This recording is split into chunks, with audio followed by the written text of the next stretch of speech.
Buenos días a todos. De parte de la Cámara de Comercio, les damos la bienvenida a la presentación sobre la reglamentación de la Ley 187, la cual regula la reducción y el reemplazo progresivo de los plásticos de un solo uso.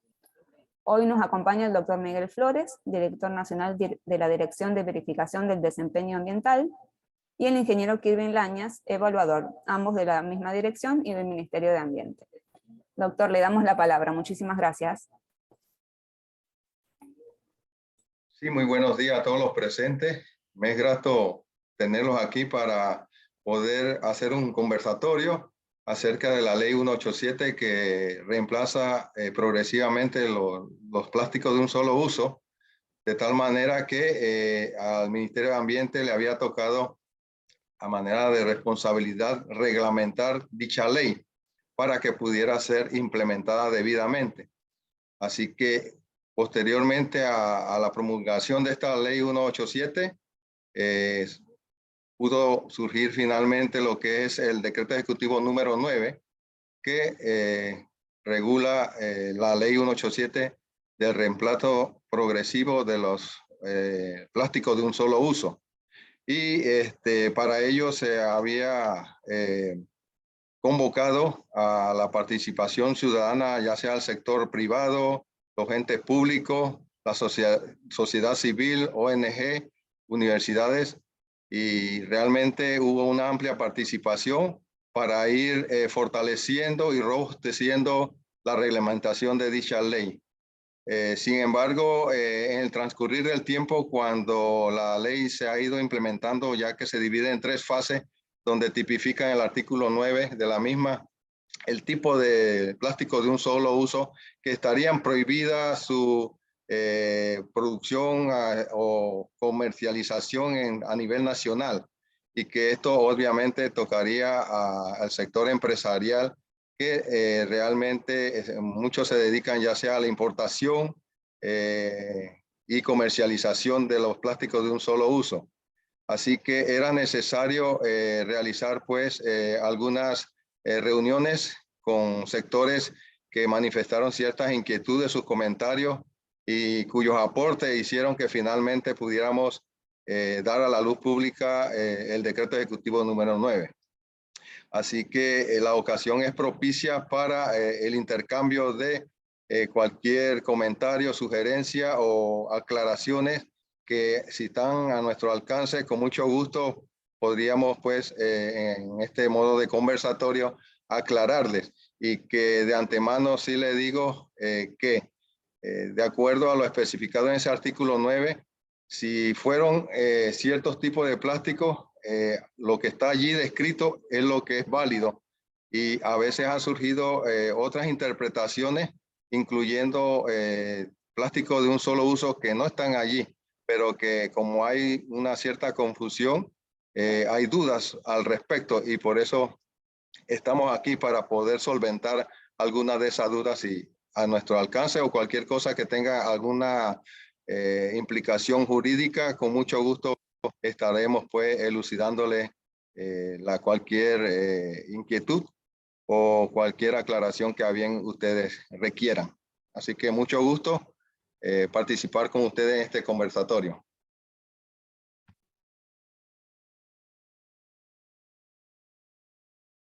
Ingeniero Kirvin, no sé si quería dar algún pantallonazo, alguna panorámica también, ya que participó en las distintas reuniones, sobre todo que se fueron realizando para ir fortaleciendo el decreto ejecutivo número 9. Bueno, principalmente pues aquí a disposición para escuchar sus dudas y comentarios en referente a lo que ha sido la reglamentación y la implementación de la ley 187.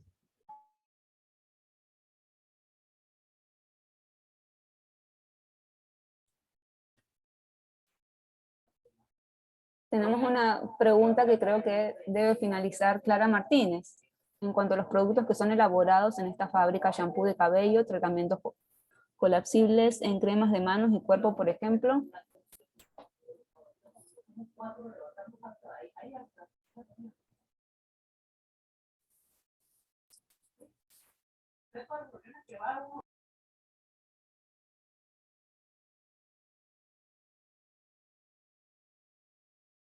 Ya dijeron que está.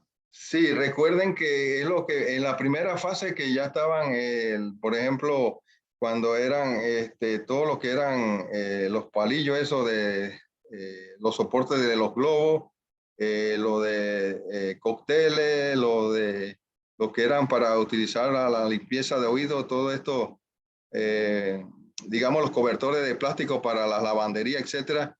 Todo eso estaba tipificado en la primera fase. En esta segunda fase que entran, por ejemplo, los que son los empaques de plástico para huevos y lo que es los platos plásticos desechables y los revolvedores plásticos desechables, sería esta segunda fase en este mes de julio. Lo que no está allí descrito, porque a nivel conceptual, eso está definido, lo que es de un carrizo, los plásticos de un solo uso, todo eso está definido conceptualmente allí.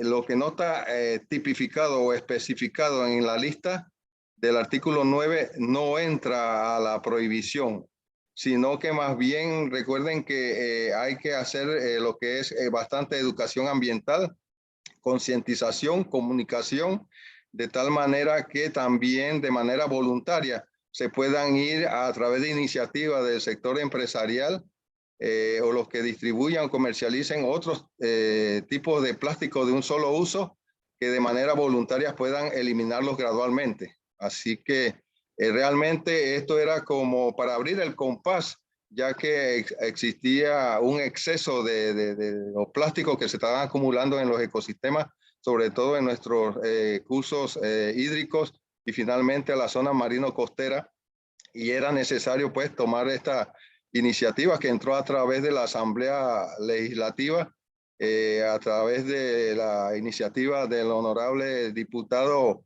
el licenciado Edison Bros, y que al ministerio pues le tocó la reglamentación de esta ley. Lo que no está allí contemplado no entra. Por ejemplo, vinieron inquietudes sobre si ahora esos que parecieran platos, pero que no son, más bien envases que tienen tapadera donde se despachan comidas, alimentos, eso no entra allí, pero hay gente que piensa, hay personas que piensan que esos plásticos no se deberían pues utilizar o que están prohibidos, y no es así. Igual que donde vienen los pollos que venden en supermercados, que vienen también en un envase de plástico, que vienen con una cobertura transparente y abajo de color negro, que es la base, eso tampoco no entra allí. Realmente lo que está especificado y es lo que conjuntamente con Acodeco y estando en sintonía, eso es lo que se debería fiscalizar realmente, porque lo que está allí, si no se cumple con eso, entonces ya entraría en el marco legal de las sanciones. Así que eso, cualquier también otro material o plástico de un solo uso del cual tengan duda, tranquilamente nos pueden hacer llegar ya sea fotos de estos materiales, para que nosotros podamos pues responderle mediante nota por escrito, y cuenten con eso como respaldo por si acaso hay alguna duda en la aplicación de la normativa. Director, lo mismo pasa con los envases de foam, ¿no? Exactamente, eso todavía no entró allí. Okay. No entró allí para nada. Inclusive ahí hacen la ley hace la excepción, ¿verdad? De los carrizos que se utilizan, que los carrizos entran el otro año en diciembre, ya en su tercera fase, y los carrizos que son utilizados o son prescritos con carácter médico, ¿verdad? Para personas que tienen enfermedades crónicas o los adultos mayores o que están limitados por alguna X o Y razón, esos sí son permitidos previa descripción médica. Tenemos otra preguntita. ¿Desde qué momento la Dirección General de Normas y Tecnología Industrial va a estar realizando las certificaciones de conformidad, de acuerdo al artículo 8 del decreto 9 del 6 de mayo del 2022? Sí, ingeniero Kirvin, usted que participó ahí con la academia y con laboratorios, para que nos amplíe esa pregunta que están formulando. Buenos días. Creo que en el decreto ejecutivo, al en uno de sus últimos artículos se estipula cuándo entra en vigencia. Me parece que es para el mes de noviembre, más o menos el 9 de noviembre, que se estipulan los 3 meses ya una vez que fue publicada en Gaceta. Pero igual les recomendamos que se acerquen a lo que es el ministerio, al MISI y a la Digenti para corroborar la información, porque sé que ellos ya estaban listos para desarrollar este procedimiento. Perfecto, muchas gracias. La ley se extiende a otros productos más allá de los enlistados. ¿Qué implica la regulación para envoltorios que señala la ley y el decreto en sus artículos 16 y 17?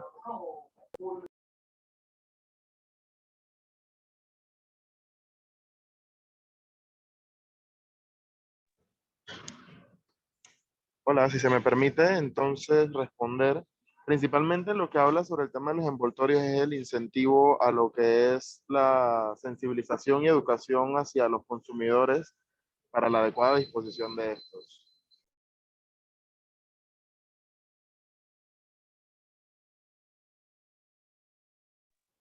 Digamos que se abre un compás para que lo que serían los productores y los distribuidores presenten algunos mecanismos adecuados, digamos, para socializar medidas sostenibles para el destino final de estos empaques. Y dentro del decreto lo que desarrollamos fue, digamos, una expansión, un listado, pero es como de referencia, no digamos que es limitante, sino que es como algunos ejemplos que nosotros pudimos observar que podrían ser adecuados de cara a lo que sería los consumidores, para que ellos tuviesen, digamos, algunas nociones o algunos medios de cómo conocer qué poder hacer con estos empaquetados, porque como comenta el doctor Flores, la legislación la idea no es solo eliminar algunos artículos puntuales, sino incentivar la transición y reducir el uso de algunos artículos de plástico. ¿Aplica para las cucharas y los tenedores plásticos? Bueno, creo que la ley es clara a la hora de puntualizar cuáles son los artículos específicos que se eliminan directamente o que se debe hacer la transición progresiva. Digamos que puntualmente eliminarse no, pero sí dentro de sus artículos incentiva o le da, digamos, esa requerimiento a lo que sería el sector privado a hacer esa transición, bueno, también el sector público, a limitar o digamos que ir mejorando lo que es el desuso de plásticos. Ok. ¿Es cierto que los clientes de retail o supermercados pueden solicitar una extensión ante la Codeco para poder terminar sus inventarios que tienen en bodega?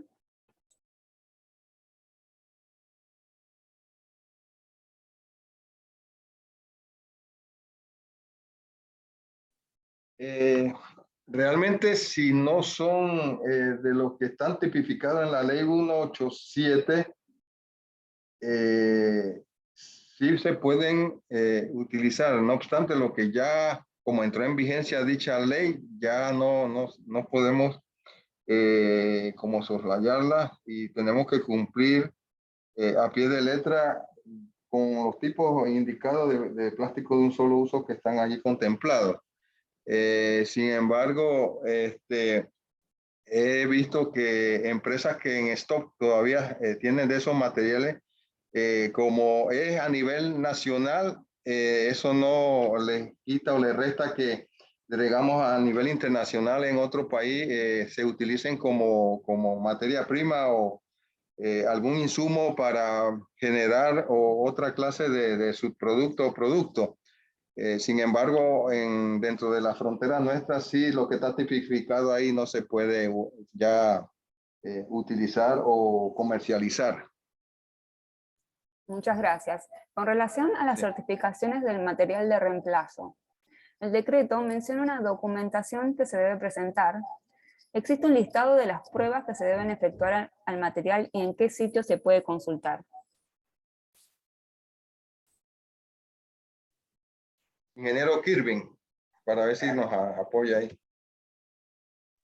Correcto. Dentro de la reglamentación pueden observar el procedimiento para esta o la obtención de esta certificación, que es un conjunto de trabajo entre el MISI y los laboratorios acreditados dentro del país, los cuales también pueden encontrar un pequeño listado de los que tenemos actualmente Y incluso hay alguna estipulación de algunos de los materiales plásticos que se estarán evaluando dentro de esta verificación inicial. El uso de materiales como el PLA visto como biodegradables, ¿se puede seguir importando para comercializar? Como estipula la ley, el procedimiento, digamos que independientemente de cómo esté etiquetado el producto, es hacer un análisis inicial. Así que digamos que lo primero es seguir el proceso de hacer de traer pruebas para verificar el producto y analizar, dependiendo de cuál es el material, como se estipuló, si es a base de materiales sostenibles o si tienen algún porcentaje permisible de plástico, como es el caso de los platos y los carrizos. Ok. ¿Dónde se puede verificar la certificación de un proveedor extranjero para saber que en Panamá está aprobado la venta del producto?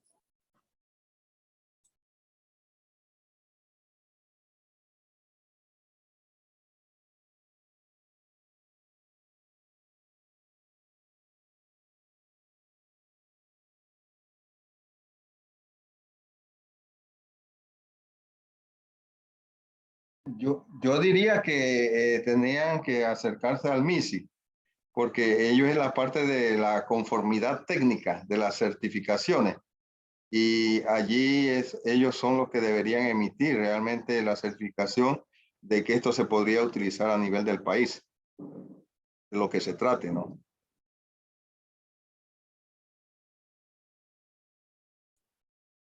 Los mecanismos de divulgación sobre medidas ambientales, ¿quedan a criterio de las empresas o los aprueba el ministerio?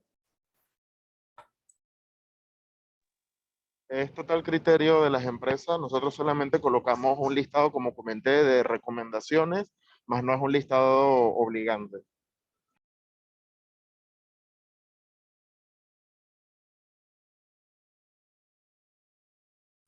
Tenemos un comentario aquí. Hasta hace 2 semanas, el MISI indicó que aún no tiene fecha de inicio para el procedimiento de certificación de los artículos, que estaban esperando la resolución que indicara cómo será este proceso.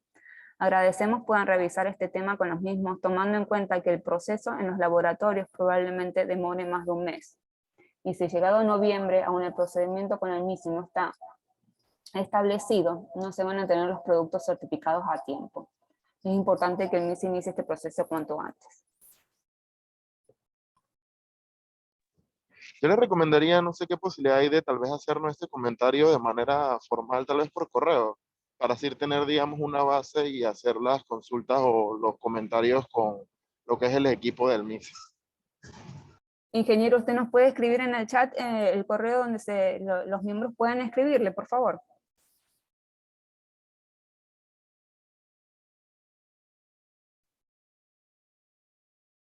Continuamos con las preguntas. ¿Cuál es la diferencia entre envoltorio y empaque? Hay muchos productos que vienen en envoltorios, por ejemplo los productos electrónicos. ¿Cómo se hace en ese caso? ¿Qué tipo de divulgación debe hacer, perdón?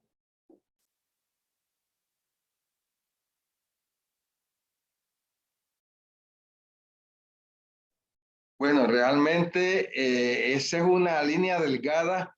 Realmente lo que es un empaque viene siendo como una forma más rígida, el envoltorio viene siendo algo más flexible. Por ejemplo, para cosas que son sensitivas, generalmente se utilizan envoltorios para cubrirlos debidamente o, por ejemplo, envoltorios a veces para alimentos que tienen líquido y los empaques son como materiales sólidos, más rígidos como lo mencioné. Es una línea delgada, pero por lo general se trata de eso. Y el empaque contiene, o sea, un empaque es para contener al mismo envase y protegerlo, ¿no? De tal manera que llegue en mejores condiciones, ¿no? A su destino. El envase realmente cuenta como con un diseño y es uno solo y se comercializa de manera individual también. pero hay una línea delgada, ¿no? No obstante, la diferencia básica sería eso, de que los envases son algo como un material más rígido y el envoltorio es algo flexible. Y de hecho, cuando vamos a hacer algunas compras en los comercios o en los supermercados, los empaques, por lo general, ahí vienen, por ejemplo, digamos, para cubrir algo totalmente y a veces vienen dentro de los empaques algo que, digamos, es más sensitivo, viene como con envoltorio. Pero bueno, lo importante es de que eso no está en el artículo 9 de donde están los distintos plásticos de un solo uso. Allí nos dice de que taxativa o literalmente se prohíben los empaques o envoltorios para tal cosa o X asunto. No se mencionan, sino que ahí está específicamente lo que se está prohibiendo, lo que se va a limitar. Pero por lo general, la línea delgada es sobre todo en el envase y empaque. No obstante, envoltorio y empaque es como les mencioné, el empaque es algo más rígido y el envoltorio es como material más flexible. No sé si así lo tienen a bien claro o no sé, Kirvin, ¿qué podría adicionar al respecto?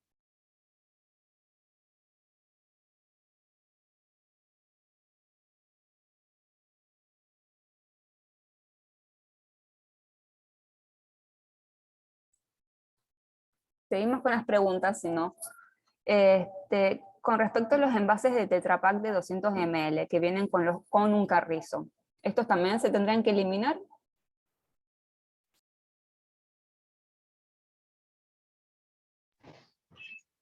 Correcto. Lo que implica la ley a la hora de la eliminación no es solo, digamos, el artículo puntual, sino también dentro de los articulados habla de que hay que hacer la transición cuando estos forman parte de un producto o digamos un conjunto. Por ejemplo, como se comenta, cuando son el modelo de jugos de Tetra Pak que vienen con el carrizo, ese carrizo también debe ser evaluado para hacer, digamos, el cambio a uno que esté basado en materiales sostenibles. Sí, en un material ecoamigable o biodegradable, tal como está mencionado en la ley 187, en el artículo 8, donde especifica que tienen que ser reutilizables, biodegradables, compostables, etcétera, para irlo sustituyendo gradualmente.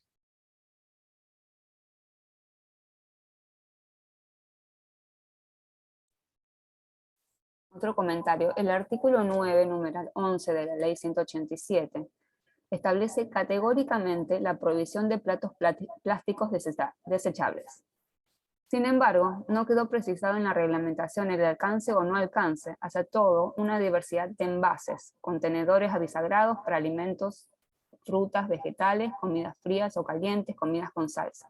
A falta de esta claridad en la reglamentación, consideramos que la Autoridad Nacional de Aduanas y la Codeco deben de pronunciarse por escrito en cuanto al criterio con relación a este punto, dado que en la práctica diaria los inspectores de ambas entidades tienden involuntariamente a clasificar confusamente lo que constituye plato versus lo que constituye envases y contenedores. A la fecha, a ambas entidades se les contactó y no tienen una postura en firme sobre este vacío que se presta a confusión.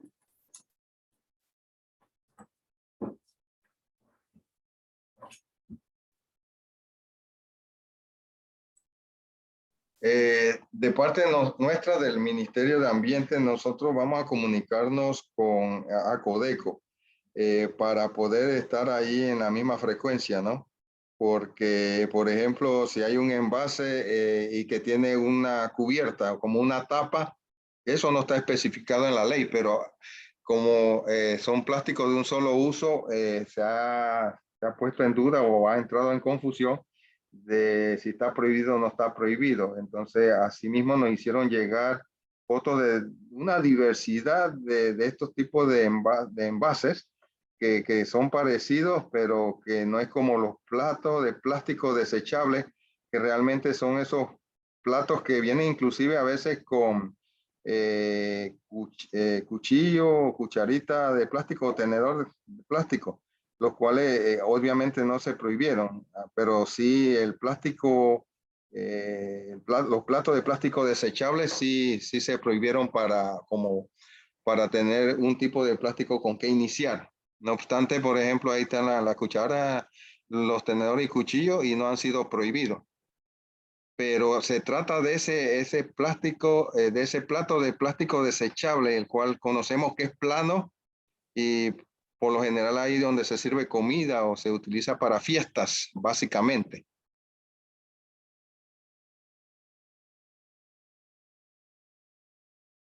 Gracias. Los juguetes que vienen empacados con envoltorio tipo blister rígido, ¿qué divulgación debe contener el empaque?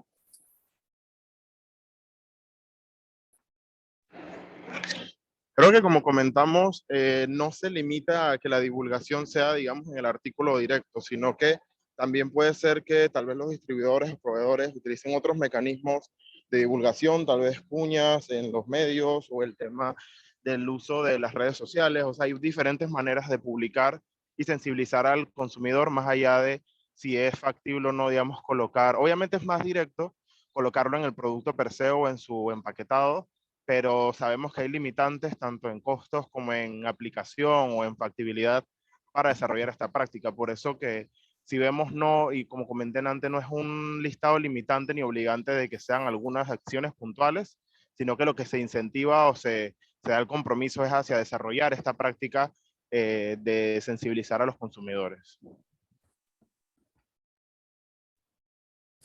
El decreto menciona que la vigencia de la implementación como tal es el 6 de noviembre de este año. Teniendo en cuenta esto, quiere decir que las empresas poseen un tiempo de adaptación e implementación de sus nuevos productos sin ser sancionados, ya sea de manera escrita o pecuniaria, de acuerdo al artículo 21.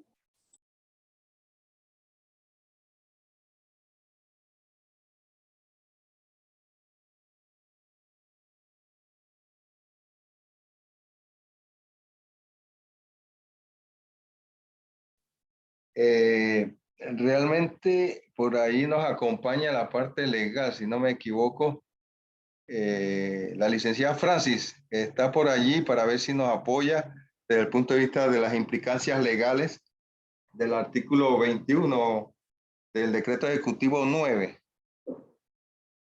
porque si hasta noviembre, hasta el 6, realmente hay un lapsus, no hay un periodo, pero tengo que corroborar con la parte legal nuestra. Buenos días. ¿Sería tan amable repetirme la pregunta, por favor? Sí, claro. El decreto menciona que la vigencia de la implementación como tal es el 6 de noviembre de este año. Teniendo en cuenta esto, quiere decir que las empresas poseen un tiempo de adaptación e implementación de sus nuevos productos sin ser sancionados, ya sea de manera escrita o pecuniaria, de acuerdo al artículo 21. Ok. Bueno, entiendo la inquietud definitivamente. Sin embargo, el tiempo, este tiempo perentorio, si en la ley ni en la reglamentación explica de una manera expresa que es un periodo de adaptación, mal podríamos asumirlo. Sobre todo por ser funcionarios públicos, no podemos hacer algo que la ley no lo exprese.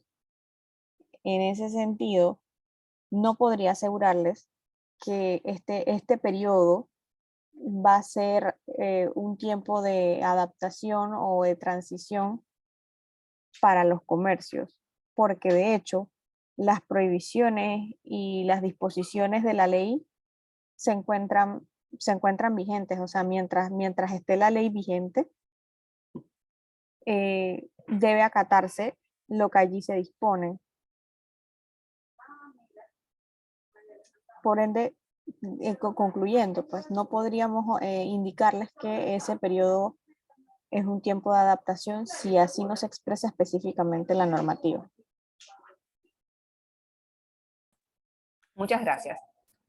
¿Las empresas de empaques de alimentos deberán tener alguna certificación de parte de ustedes en relación a los empaques que se utilicen, adicional a indicar que son reciclables?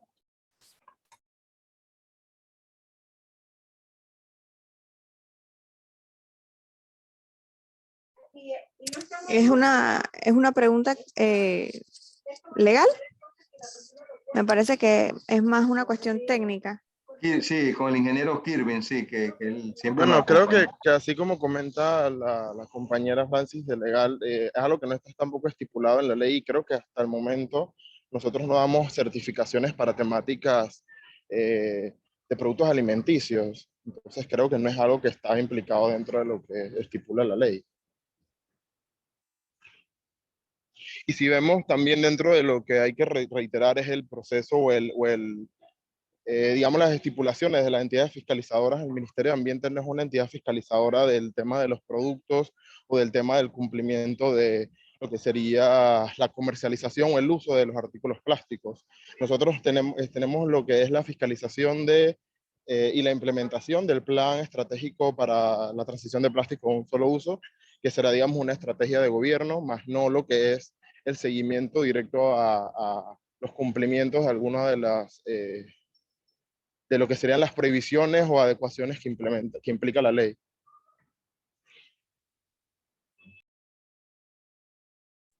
Gracias, ingeniero. Nuevamente con los carrizos de los envases. Con respecto a los carrizos o pajillas plásticas adheridas a bebidas, ¿es la opción de plásticos biodegradables y o reciclados una opción, o con la ley se debe buscar otra opción como las pajillas de papel? Estas pajillas vienen dentro de una funda plástica para su uso e inocuidad. ¿Estas fundas son permitidas?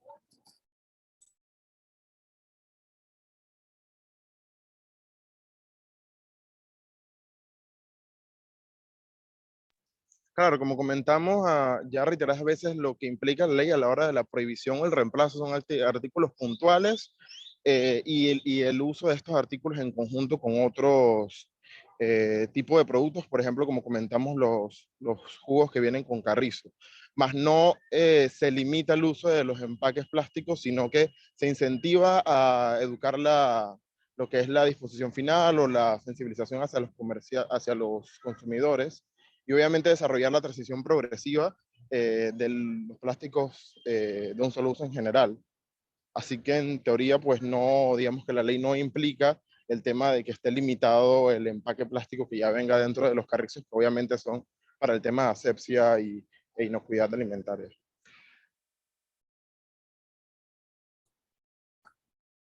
El material termoencogible que se utiliza para empacar nuestros productos terminados, ¿también tendríamos que migrarlos a otro tipo de materiales?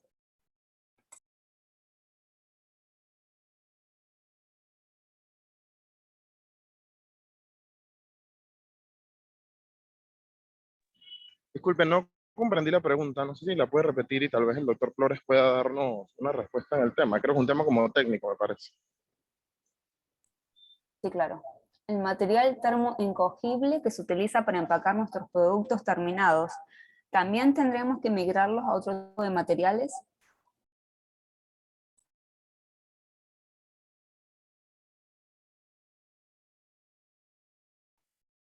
Bueno, ya no sería con carácter obligatorio porque no está tipificado en el artículo 9. Sin embargo, a través de las iniciativas de las propias empresas de buscar alternativas ecoamigables o que no representen para el ambiente, ¿verdad? O la salud pública algún riesgo, o sí podrían transitar, obviamente, ya por iniciativas y a nivel de sensibilización a través digamos, de las buenas prácticas. Así que como no está eso tipificado, ya sería pues de parte de la iniciativa o de la voluntad a nivel de la conciencia de generar alternativas que sean ecoamigables.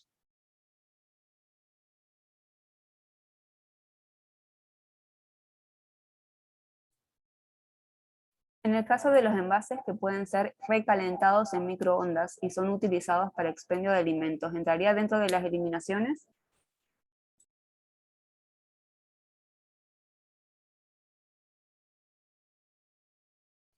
Sí, les reitero que lo que no está ahí especificado no entra en la prohibición. Sin embargo, también es de acuerdo al artículo 17 del compromiso que se deben tener los que distribuyen o producen estos tipos de materiales.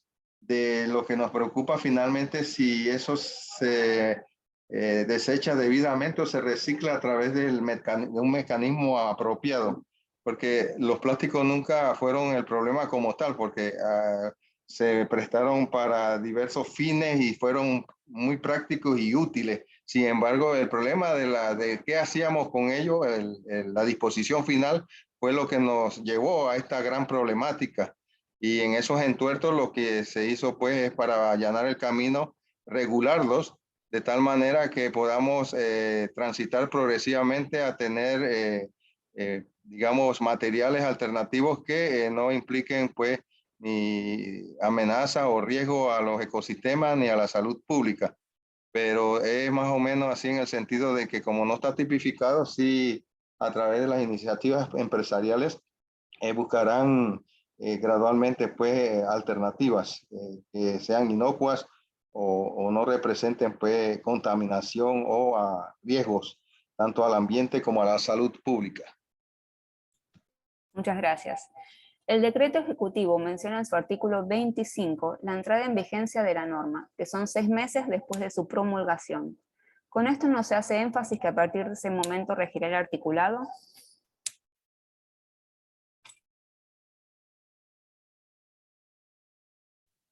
Francis, para ver si nos apoya ahí.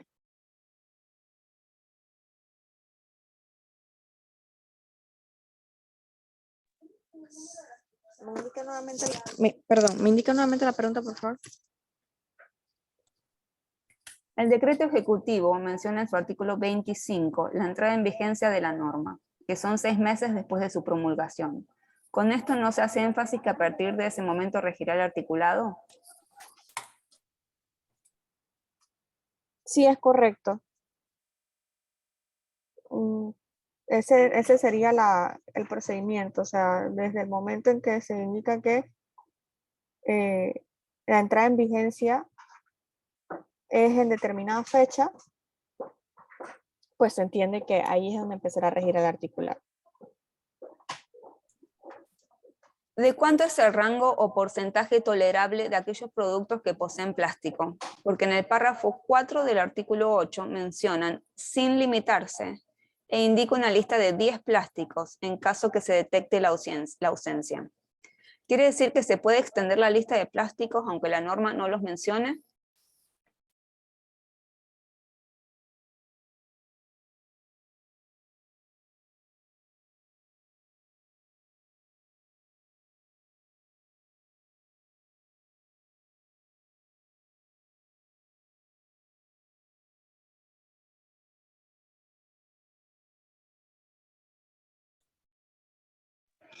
Hola, ¿puedes responder darnos la pregunta nuevamente, por favor? Disculpe.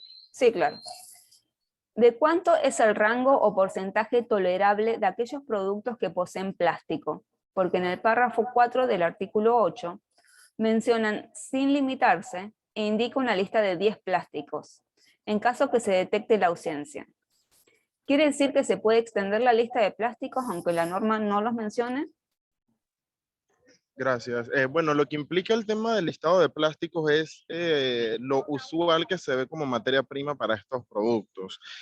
Hay que también tomar en cuenta que parte de los conceptos que incluimos en la reglamentación es la diferencia entre materia prima y plásticos o artículos secundarios, para poder dar un poquito más de contexto de que el análisis principal que se hace es evaluar cuál es la materia prima a base de la cual se han confeccionado estos productos, y así corroborar, digamos, que cumplen con lo estipulado en la ley que habla sobre la transición a materias primas que sean a base biodegradables, compostables, reutilizables y reciclables. Entonces, digamos que esa es la base principal del análisis. De ahí en adelante, lo que se evalúa en cuanto al porcentaje es una comparación de cuánto, o sea, digamos que lo que mayormente se componga el material sea a base de estas materias sostenibles que ya enlisté, Y pues obviamente el tema del porcentaje del plástico es un aditivo, un añadido que se le da para el cumplimiento de la funcionalidad o la inocuidad alimentaria de algunos de esos productos, o mejor específicamente lo que serían los platos y los carrizos, que son en los cuales se está abriendo, digamos, esta gabela específica para, o permisible para algún tipo de porcentaje mínimo de plástico.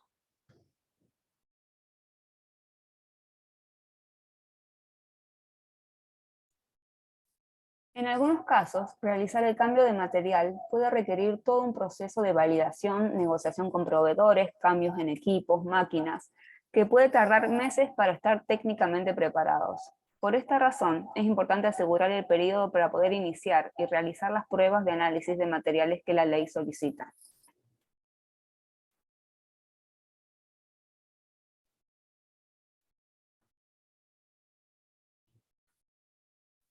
Seguimos con otra pregunta. No está quedando claro lo del foam, aparentemente.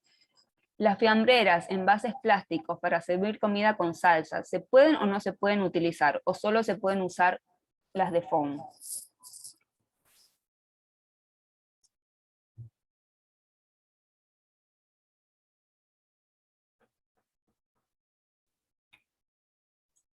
Realmente eso no está dentro del artículo de la ley, así que no se restringe, y sin embargo hago el hincapié de que es ya por iniciativa de la empresa que donde estén sustancias, ya sea que sean componentes o aditivos, y que esto represente de acuerdo al estado de los conocimientos y del punto de vista de la salud pública, algo que tenga riesgo al ambiente o a la salud pública, que ya las empresas no lo vayan utilizando en lo sucesivo, pero no está así especificado dentro de la ley.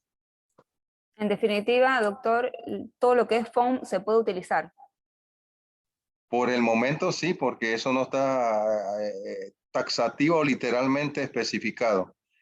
Simplemente con este listado preliminar de plástico de un solo uso se pretende pues ir transitando hacia otras alternativas ecoamigables o sostenibles para lograr pues los objetivos de desarrollo sostenible, y realmente también transitar hacia la economía circular, donde digamos un eslabón de la economía lineal a la economía circular tiene que ver también con lo que es la economía de reciclaje. Y en esa economía reciclable realmente también se busca cómo no dejar que materiales de plástico de un solo uso vayan al ambiente, ¿no? Y realmente esta ley lo que están promoviendo es eso, de que haya mayor conciencia ciudadana, y por ende tratemos de buscar las alternativas razonables, ecoamigables, que nos permitan transitar hacia el desarrollo sostenible para lograr un ambiente de mayor calidad ambiental y por ende de calidad de vida. Exacto, muchas gracias. ¿Cuándo estará listo el Plan Estratégico Nacional para la Reducción y Reemplazo de Plásticos de un Solo Uso? Bueno, tenemos estipulado desarrollar el plan para este año, con la mira a la expectativa de lanzarlo a finales de año, a principios del próximo año. Muchas gracias. Esta pregunta la voy a leer, pero creo que esto es más con Missy. El artículo 8 de la Ley 187 plantea que las empresas importadoras deberán solicitar una certificación ante la Dirección General de Normas y Tecnologías, una certificación de evaluación de conformidad para los materiales compostables. ¿A partir de cuándo empieza a regir esta normativa? ¿Cuál será el procedimiento para la emisión del mismo? ¿Y qué pasa con las que ya están importando productos compostables? Exacto, así como usted comenta, creo que es una pregunta que deben desarrollar directo con el MISI, porque hay que tomar en cuenta que el proceso de reglamentación fue un proceso consultivo y participativo de todas las entidades. Cada estipulación que está en la reglamentación de cara a una entidad puntual fue algo que ellos mismos desarrollaron o nos indicaron cómo implementar. Entonces no es algo que el Ministerio de Ambiente está imponiendo o está definiendo hacia las demás instituciones, sino que es algo que sería bueno consultar o conversar directamente con cada una de estas.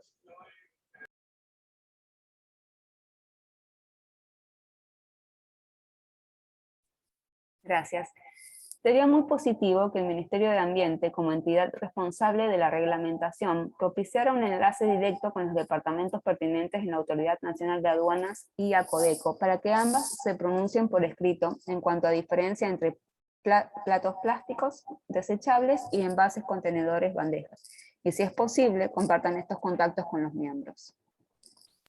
Bueno, de hecho, nosotros hicimos ya, digamos, el enlace con estas instituciones. Ellos nos hicieron algunas consultas en referencia y nosotros, como tampoco éramos, digamos, la entidad pertinente, hicimos la conversación con todo el equipo donde se desarrolló la legislación en cuestión y ya se remitieron, digamos, las notas formales hacia lo que es la Codeco de nuestra perspectiva en base a algunos de estos productos que se hicieron las consultas.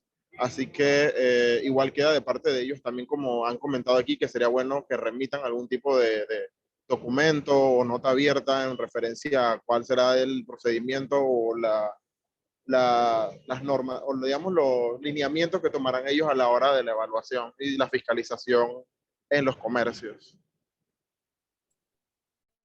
Perfecto, no tenemos más preguntas. Ahí volví a escribir los correos del doctor Flores y el ingeniero Lañas para que le hagan las consultas. De todas maneras, nosotros vamos a estar enviando por correo a nuestra membresía esta información.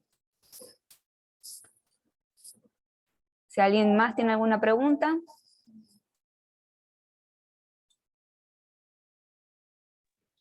Hola, yo sí quería hacerte, digamos, tal vez como una solicitud. Si había alguna posibilidad que nos remitieras algún tipo de resumen o lineamiento de cuánto fue la participación y tal vez algunas capturas de la actividad para también nosotros tenerlas dentro de nuestros informes y nuestros documentos. Y gracias.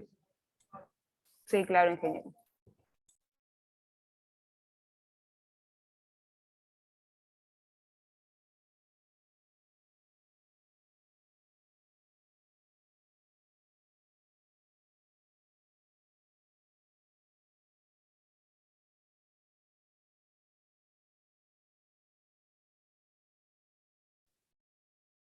Bueno, creo que este conversatorio ha sido productivo y positivo. Le agradezco por el espacio y la oportunidad de este intercambio, que es muy importante. Y esto lo que contribuye es que todos nos sumemos realmente para poder hacer cumplir la ley y desde el punto de vista de cómo ella se enmarca en su alcance y su aplicación para que todos estemos alineados y todas estas dudas que existen se puedan disipar, aclarando la misma y en lo sucesivo estamos anuente a través del correo y todo para cualquier otra inquietud o comentario que a bien nos hagan llegar para nosotros poder solventarlo de manera adecuada y oportuna a través del Ministerio de Ambiente y su correo.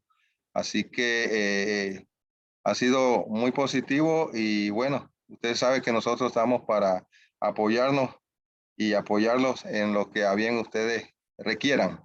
Así que muchas gracias. Cualquier cosa, estamos en sintonía con ustedes. Esa es la idea, doctor. Muchísimas gracias. El tema es alinear a nuestros miembros con la ley, ¿no? Y que se pueda cumplir.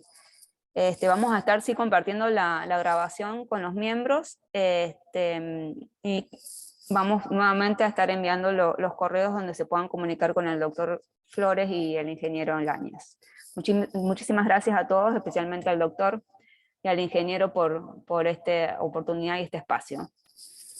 Correcto, y no hay que olvidar o pasar por desapercibido que al mismo tiempo que se prohíben estos materiales o digamos plásticos de un solo uso, se abre otras ventanas de posibilidades o de oportunidades para crear negocios verdes en torno a estas alternativas ecoamigables.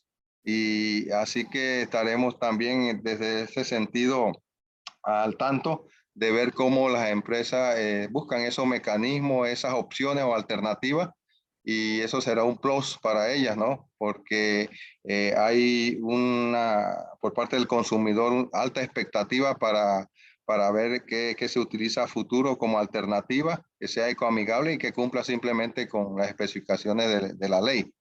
Así que también ese es un mundo de oportunidades. Muchísimas gracias. Vamos a estar enviando la grabación y la información por correo a los miembros y también será subida al portal de socios para que tengan todos acceso a la misma. Muchísimas gracias a todos. Que tengan buen día. Bueno, igualmente, saludos a todos.